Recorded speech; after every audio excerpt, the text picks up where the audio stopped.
మనకెంతగానో use అయ్యే కొన్ని kitchen tips మీకోసం.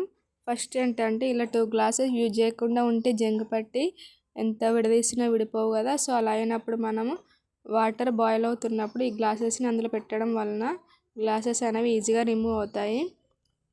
మనం ఎగ్స్ బాయిల్ చేస్తాం కదా స్టవ్ మీద పెట్టి, అలా పెట్టకుండా ఇలా ప్రెషర్ కుక్కర్లో పెట్టడం వలన ఈజీగా 2 విజిల్స్తోనే మనకి ఎగ్స్ చాలా నీట్గా క్లీన్గా కుక్ అయిపోతాయి. గ్యాస్ కూడా సేవ్ అవుతుంది, టైం కూడా సేవ్ అవుతుంది. ఈ టిప్ యూజ్ చేయడం వలన చాలా ఈజీగా వస్తున్నాయి అన్నమాట. సో మనం బెండకాయలు కట్ చేస్తున్నప్పుడు ఇలా జిగురు పట్టేసి ఉంటుంది కదా, అలా డైరెక్ట్ కడగడం వలన స్క్రబ్బర్కి కూడా జిగురు పట్టేసి స్టిక్కీ ఉంటుంది కదా. అలా అవ్వకుండా ఉండాలంటే ఇక టిష్యూతో వైప్ చేయడం వలన చాకు కడిగినట్టు నీట్గా అవుతుంది అన్నమాట, స్టిక్కీనెస్ ఉండదు. ఇక్కడ గార్లిక్ పీల్ తీయడం ఇబ్బందిగా ఉంటుంది కదా అప్పుడప్పుడు.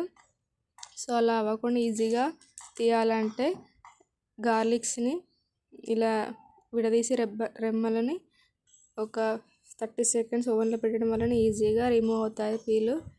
ఇక్కడ నేను సిల్వర్ థింగ్స్ క్లీన్ చేయడానికి సిల్వర్ క్లీనర్ యూజ్ చేస్తున్నాను. ఇది నేను 2 ఇయర్స్ నుండి వాడుతున్నాను. ఇది ఒక యాసిడ్ అన్నమాట. ఇందులో ఎలాంటి సిల్వర్ థింగ్స్ వేసినా చాలా కొత్తగా కొన్నవాటిలాగా క్లీన్ అవుతుంది. దీన్ని రీయూజ్ కూడా చేసుకోవచ్చు. మరిన్ని యూస్ఫుల్ టిప్స్ కోసం నా వీడియోస్ని చూస్తూనే ఉండండి. Thank you.